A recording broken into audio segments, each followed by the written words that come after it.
आज का पहला आर्टिकल हम पद्मा अवार्ड के बारे में डिस्कस करेंगे।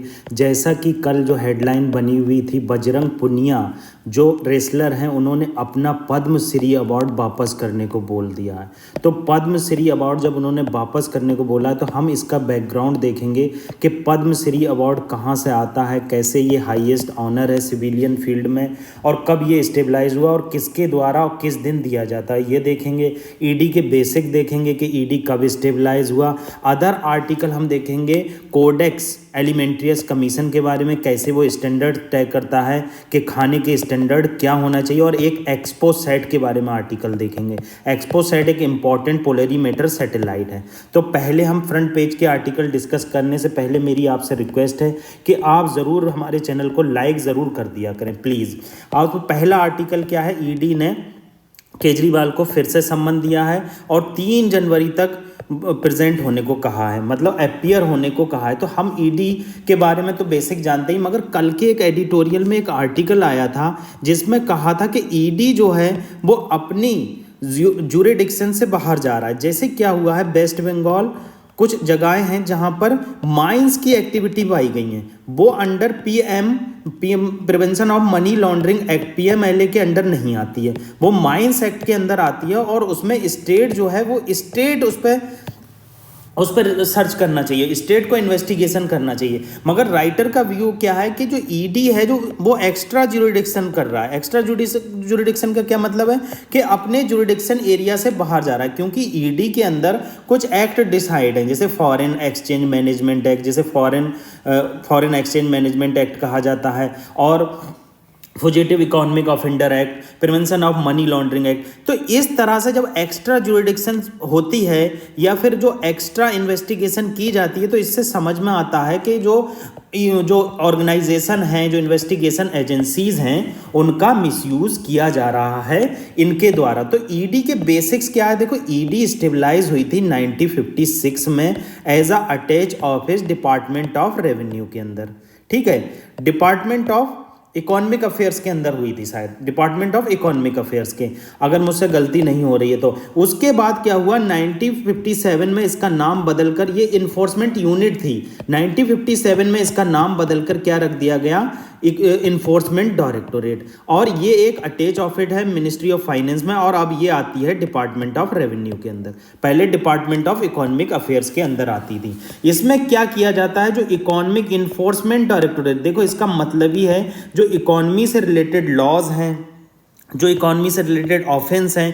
उनको सर्च करना, इन्वेस्टिगेट करना, और जो इकोनॉमी से रिलेटेड लॉज हैं उनको इन्फोर्स करवाना। तो आपको सबसे इंपॉर्टेंट चीज़ ये याद रखना है कि जो ईडी है वो कैसी बॉडी है, कब स्टेबलाइज हुई, किस मिनिस्ट्री के अंदर आती है, गवर्नमेंट और अदर पार्टी के द्वारा, या फिर जो आज़ादी के बाद से जब इसे बनाया गया तो किस तरह से ईडी का मिसयूज़ किया गया। तो ये सब चीज़ें आपको पता ही होना चाहिए। अगला आर्टिकल क्या है कि रिपब्लिक डे के दिन हमारे प्राइम मिनिस्टर ने मैक्रॉन को इनवाइट किया और मैक्रॉन इस डे को आने को तैयार हो गए। तो ये रिपब्लिक डे जो 26 जनवरी को हमारे यहाँ मनाया जाता है, तो हम देखेंगे इसमें किस तरह से इनके इनविटेशन में चीज़ें एक्सप्लोर होती हैं, क्या चीज़ें निकल कर आती हैं। तो इम्पॉर्टेंट आर्टिकल जो हमारा है पहला, वो पद्मा अवार्ड के बारे में। देखो जो पद्मा अवार्ड है वो 3 फील्ड में दिए जाते हैं, एक होता है पद्म विभूषण, एक होता है पद्म भूषण, और एक पद्मश्री। मतलब ये इसकी एक क्रोनोलॉजी है ऑनर की। मतलब सबसे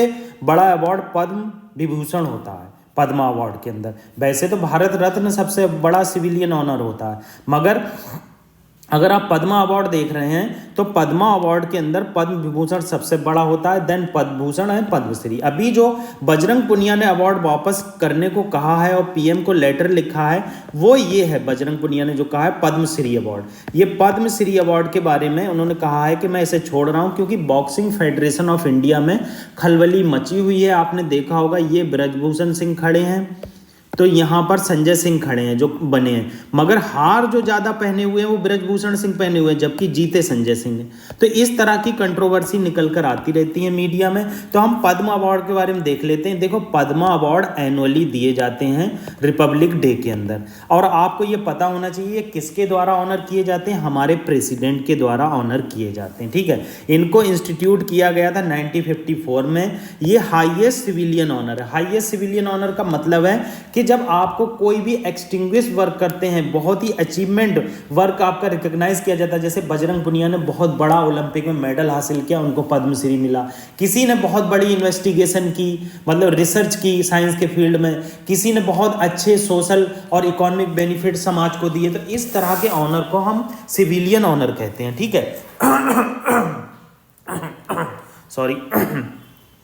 ऑब्जेक्टिव क्या है इसको? ऑब्जेक्टिव है कि आपकी जो अचीवमेंट किया है उसको रिकॉग्नाइज करना हर फील्ड में, और पब्लिक सर्विस में जो लोग इन्वॉल्व हैं उनके लिए एक ऑनर प्रोवाइड करना। देखो ये 3 कैटेगरी में दिया जाता है, मैंने आपको बताई है। एक पद्म विभूषण होता है, ये एक्सेप्शनल एंड डिस्टिंग्विश सर्विस के लिए होता है। मतलब वही बात है, एक्सेप्शनल, ये वर्ड आपको बहुत कंफ्यूज कर सकते हैं। एक्सेप्शनल कुछ भी हो सकता है गवर्नमेंट के लिए, डिस्टिंग्विश कुछ भी होता है। आपने साइंस के फील्ड में बहुत बड़ा आविष्कार कर दिया, डिस्टिंग्विश हो गया। अब पद्म विभूषण देखो, डिस्टिंग्विश सर्विस हायर ऑर्डर। अब देखो कुछ है इन दोनों में डिफरेंस बहुत कम होता है, ये गवर्नमेंट डिसाइड करती है क्या डिफरेंस हो। अब पद्मश्री डिस्टिंग्विश सर्विस, ठीक है। अब पद्म विभूषण हाईएस्ट है इन हायरार्की में पद्म भूषण के, आप याद रखना, पद्म विभूषण हाईएस्ट है, देन पद्म भूषण है, और देन पद्मश्री है।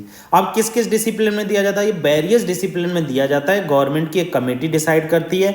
इसमें देखो आर्ट और सोशल वर्क आ जाता है, पब्लिक अफेयर आता है, science, engineering, trade, industry, medicine, literature, education, sports, civil services, ETC, मतलब बहुत सारी चीजें एक्सेट्रा इन्वॉल्व हैं इसमें। एलिजिबिलिटी क्या है? कोई भी किसी भी तरह की रेस से इसमें डिस्क्रिमिनेशन नहीं होता है, सभी इंडियन जो है इसके लिए एलिजिबल होते हैं। पद्मा अवार्ड एक कमेटी होती है जिसे प्राइम मिनिस्टर हेड करते हैं, यही रिकमेंड करते हैं किसे दिया जाए, और प्रेसिडेंट उस अवार्ड को दे देते हैं रिपब्लिक डे के दिन। अब भारत रत्न के बारे में आप थोड़ा सा पढ़ लीजिए। भारत रत्न क्या है? हाईएस्ट सिविलियन ऑनर है, हाईएस्ट सिविलियन ऑनर है कंट्री में, और ये एक्सेप्शनल सर्विस और परफॉर्मेंस के लिए दिया जाता है, जो बहुत ही इंडिया के इंडीवर के लिए काम किया होता है, इंडिया के ह्यूमन डेवलपमेंट के लिए काम किया होता है, इंडिया के लोगों के वेलफेयर के लिए काम किया जाता है। ये डिफरेंट है पद्मा अवार्ड्स है। भारत रत्न की जो रिकमेंडेशन होती है वो भी प्राइम मिनिस्टर के द्वारा प्रेसिडेंट को दी जाती है, और Padma Bharat Ratna award is restricted maximum 3 award, मतलब भारत रत्न एक साल में 3 अवार्ड दिए जा सकते हैं, ये इंपॉर्टेंट है। मतलब कि पद्मा अवार्ड आपने बहुत सुने होंगे, बहुत लोगों को एक साल में दिए जाते हैं, 122 तक दे दिए जाते हैं, मगर अब भारत रत्न मैक्सिमम 3 लोगों को ही एक साल में दिए जाएंगे, ये इंपॉर्टेंट आपको पता होना चाहिए। तो मैंने पद्म भूषण और पद्मश्री के बारे में बताया, कब स्टेबलाइज हुए, रिपब्लिक डे को दिया जाता है, किसके द्वारा दिया जाता है, कौन सी कमेटी होती है, भारत रत्न कैसा अवार्ड है, ये सब जाना। अब एक क्वेश्चन कर लेते हैं जो प्रीलिम्स में आया हुआ है। देखो क्वेश्चन बहुत इंपॉर्टेंट है, ये आपको अच्छे से इसे जानना चाहिए, अगर आप क्वेश्चन से भागते हैं तो कोई फायदा नहीं होगा। Which of the following are true about Padma award? देखो Padma award are one of the highest civilian award in India, ठीक है, पहला option. Padma award are not conferred by president of India, ये गलत हो गया, प्रेसिडेंट ऑफ इंडिया के द्वारा तो ही दिया जाता है। देखो पहला, दूसरा देखो गलत हो गया, तो पहला, तीसरा, चौथा सही बताया। देखो B, Padma award presented in recipient ceremonial function of Rashtrapati Bhavan, सही है। Padma award are given 3 category, Padma Vibhushan, Padma Bhushan और पद्मश्री, तो पहला तीसरा सही हो गया, यही एक्सेप्शन दिया। Padma award highest civilian award है, राष्ट्रपति के द्वारा दिया जाता है, राष्ट्रपति भवन में दिया जाता है, 3 अवार्ड में ये डिवाइडेड है। तो ये पद्मश्री, पद्म भूषण और पद्म विभूषण के बारे में हमने देखा, भारत रत्न के बारे में जाना, और हमने एलिजिबिलिटी क्राइटेरिया भी देखा कि कैसे किन लोगों को ये दिया जाता है। नेक्स्ट आर्टिकल जो हमारा रिलेटेड है इंडिया के मिलेट स्टैंडर्ड को अप्लाउडेड किया गया है कोडेक्स एलिमेंट्रियस कमीशन में। देखो इंडिया जो मिलेट के फील्ड में है बहुत ज़्यादा अचीवमेंट हासिल कर रहा है। पीछे कुछ दिनों में हमने मिलेट से रिलेटेड 2-3 बार आर्टिकल डिस्कस किए। मैंने बताया मिलेट की कैटेगरी बताई थी, कौन से स्टेट में सबसे ज़्यादा होता है, और मिलेट के क्या बेनिफिट हैं, क्यों मिलेट को हमें खाना चाहिए, इससे एज से रिलेटेड क्या बेनिफिट होते हैं। तो ये सब हमें पता है, अगर आपको नहीं पता है तो कमेंट बॉक्स में बताइए, कल हम इसे फिर से डिस्कस कर लेंगे। आज हम जान लेते हैं कोडेक्स एलिमेंट्रियस कमीशन। देखो कोडेक्स एलिमेंट्रियस कमीशन क्या है? एक इंटरनेशनल फूड स्टैंडर्ड बॉडी है। क्या करती है? जो फूड से रिलेटेड स्टैंडर्ड होते हैं, जैसे आपको एक एग्जांपल बता देता हूँ। रामू ने आज जाके पिज़्ज़ा खा लिया, और पिज़्ज़ा में तमाम चीज़ें मिली हुई थी जो अनहाइजीनिक थी। अब कोडेक्स एलिमेंट्रियस कमीशन की गाइडलाइन पढ़ी तो रामू ने पढ़ा कि ये चीज़ें पिज़्ज़ा में नहीं होना चाहिए थी, जो चीज़ें पिज़्ज़ा में डाली गई हैं। तो रामू ने तुरंत कहा कि मैं आज से पिज़्ज़ा नहीं खाऊंगा। तो इस तरह की जो गाइडलाइंस होती हैं उनको बनाया जाता है ताकि लोगों को इन्फॉर्म किया जा सके कि जो आप चीज़ इनटेक कर रहे हैं, जो आप चीज़ खा रहे हैं वो आपकी हेल्थ को नुकसान तो नहीं दे रही है।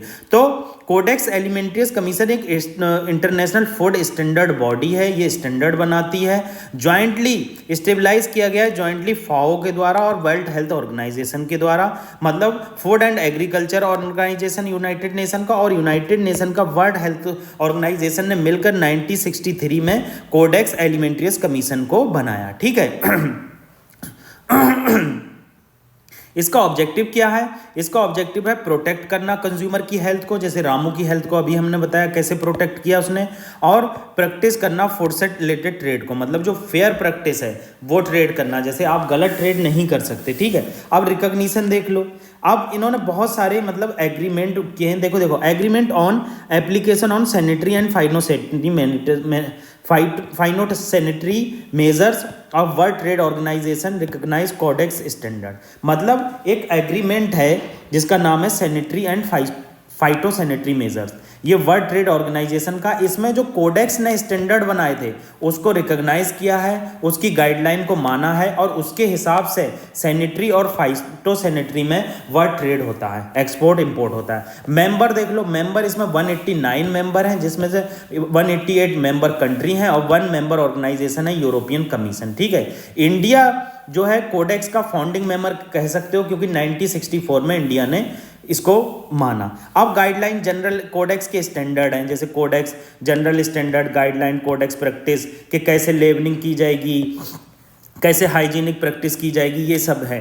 कमोडिटी स्टैंडर्ड हैं, बहुत सारे रीजनल स्टैंडर्ड हैं, तो हर चीज़ के लिए स्टैंडर्ड बनाए गए हैं ताकि जो आप चीज़ खा रहे हैं वो अनहाइजीनिक ना हो, उसमें ट्रेड गलत ना हो, इंटरनेशनली उसको माना जाए। इसमें सबसे इंपॉर्टेंट चीज़ क्या थी, ये कब स्टेबलाइज्ड हुआ, और दूसरी चीज़ इंपॉर्टेंट क्या थी, किसके द्वारा स्टेबलाइज किया गया।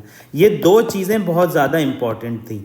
ये 2 चीज़ें आपको पता ही होना चाहिए, बाकी आपको पता ही चल जाएगा कि ये इंटरनेशनल स्टैंडर्ड बॉडी है फूड से रिलेटेड। अब आप प्रीलिम्स का 2010 का क्वेश्चन देख लो, 2010 में ये आया हुआ है। As regard of the use of international food safety and standard as reference point in dispute settlement, which one of the following does WTO collaborate with, मतलब जब फूड स्टैंडर्ड की बात आएगी तो जब इससे रिलेटेड इंटरनेशनल डिस्प्यूट होगा तो WTO किसकी मदद लेगा, तो WTO जो है इसमें कोडेक्स एलिमेंट्रियस कमीशन की मदद लेगा और उसके साथ कोलेबरेट करके डिस्प्यूट को सेटल करेगा जो फूड स्टैंडर्ड से रिलेटेड इंटरनेशनल डिस्प्यूट हुआ है। तो ये इसका ऑप्शन सही हो गया। अगला article loss and damage fund के बारे में। देखो अभी आपको सबको पता है, डेली आप न्यूज़पेपर फॉलो करते होगे, कॉन्फ्रेंस ऑफ पार्टी 28 हुई UNFCCC की, United nation framework convention on climate change. इसमें लॉस एंड डैमेज फंड पर एग्रीमेंट हो गया। ठीक है।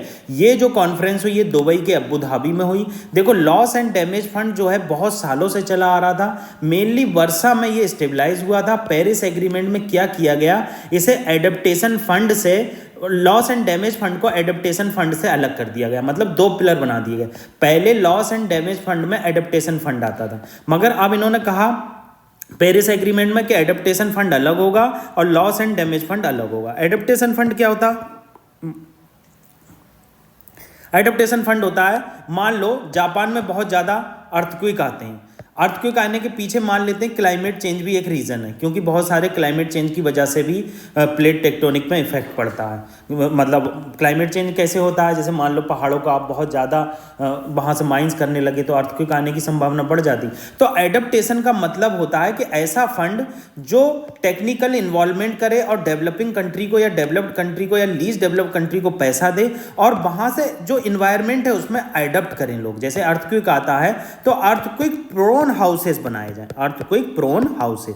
तो इस तरह के फंड को हम एडेप्टेशन फंड कहते हैं। लॉस एंड डैमेज फंड आपको पता ही है, जो क्लाइमेट चेंज होने की वजह से डेवलपिंग कंट्री में और लीस्ट डेवलपिंग कंट्री में क्राइसिस झेले हैं, उनके लिए डेवलप्ड कंट्री क्या करेंगी, मिलकर एक फंड को स्टेबलाइज करेंगी। इस फंड को ये शर्म अल शेख जो अबू धाबी में एक जगह है, ये तो जो Sharm el Sheikh conference of party Egypt में हुई थी, ये कॉन्फ्रेंस ऑफ पार्टी 27 है 2000, ये conference of party 28 Abu Dhabi में जो हुई है, इसमें क्या हुआ है, इस एग्रीमेंट पर साइन कर दिए गए। अब देखो ये क्या बताया गया है कि लॉस एंड डैमेज फंड क्या है।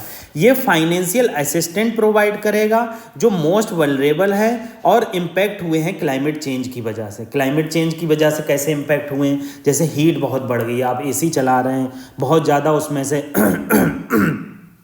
कार्बन फ्लोरोकार्बन गैसेस निकल रही हैं, बहुत सारी चीज़ें इन्वॉल्व हैं इसमें, इंडस्ट्री का बहुत ज़्यादा यूज़ है, पानी का कंटेमिनेशन है। तो इसमें क्या किया जाएगा कि फाइनेंशियल असिस्टेंट प्रोवाइड किया जाएगा। होस्ट किसको किया, देखो 4 साल के लिए इसको इंटरिम होस्ट वर्ल्ड बैंक को प्रोवाइड किया गया। ये पता होना चाहिए, यूपीएससी ऐसे क्वेश्चन बहुत प्यार करती है कि होस्ट जो है आईएमएफ को किया गया है कि एशियन डेवलपमेंट बैंक को किया गया है, तो आप वहीं गड़बड़ा जाएंगे।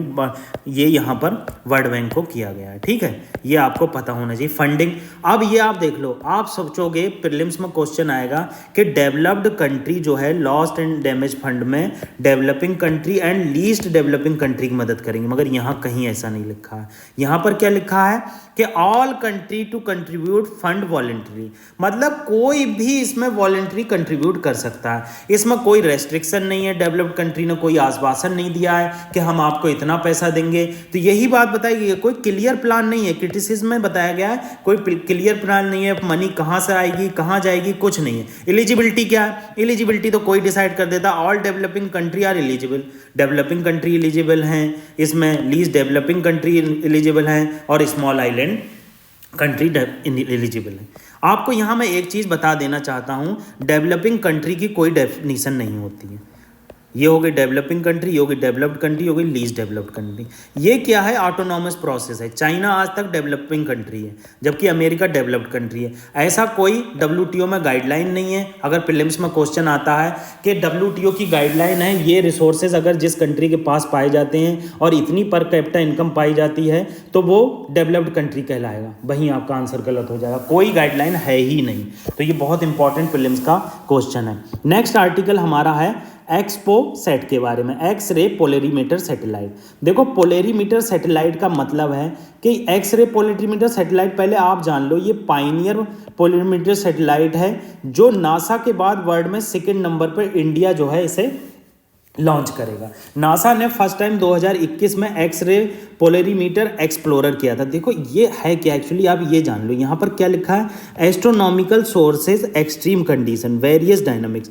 देखो क्या होगा जब ये सैटेलाइट लॉन्च किया जाएगा तो हमारे ब्रह्मांड में, हमारे यूनिवर्स में बहुत सारे चीज़ें हैं, जैसे प्लेनेट हैं, बहुत सारे मतलब स्टार्स हैं, ब्लैक होल हैं। तो इन ब्लैक होल से बहुत टाइप की रेज निकलती हैं, जैसे एक्स रेज निकलेंगी, गामा रेज निकलेंगी, बीटा रेज निकलेंगी। तो जो एक्स रेज हैं इसमें डिफरेंट कैरेक्टर होता है, ये डिफरेंट एम्पलीट्यूड होता है इसका, डिफरेंट बहुत सारी चीज़ें डिफरेंट होता है, इलेक्ट्रोमैग्नेटिक फील्ड बहुत डिफरेंट होता है। तो एक्स रेज की एक खासियत है, जो प्लेनेट एस्ट्रोनॉमिकल ऑब्जेक्ट जिनमें बहुत ज़्यादा हीट निकलती है तो उसमें से एक्सरे निकलती है। तो एक्सरे पोलरीमीटर सैटेलाइट का मेन फंक्शन क्या है, जो वेरियस डायनामिक्स हैं जो एक्सरे से रिलेटेड वो ही रिसर्च किए जाएंगे।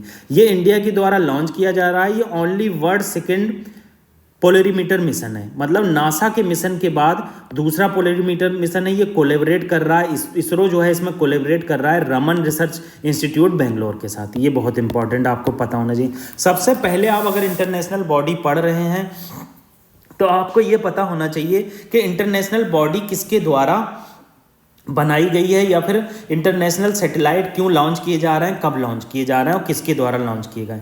तो ये चीज़ इंपॉर्टेंट है। रमन रिसर्च इंस्टीट्यूट से कोलैबोरेट करके इसरो जो है इसको लॉन्च कर रहा है। देखो इसमें बहुत सारे जो मतलब कंपोनेंट हैं, जिसमें से मेन कंपोनेंट 2 हैं। 2 साइंटिफिक पेलोड हैं इसमें, एक पोलरीमीटर इंस्ट्रूमेंट एक्सरे और एक x-ray spectroscopy and timing in low earth orbit. मतलब ये कहा जा रहा है कि ये 2 इंपॉर्टेंट इसमें कंपोनेंट हैं जिनका नाम पोलिक्स और स्पेक्ट है, ठीक है। और ये जो लॉन्च किया जाएगा एक्सपोसैट, ये लो अर्थ ऑर्बिट में लॉन्च किया जाएगा। लो अर्थ ऑर्बिट आप जानते हैं 400 से 500 300 इस किलोमीटर की रेंज में लो अर्थ ऑर्बिट होता है, ठीक है। तो यहाँ पर ये चीज़ बताई गई है।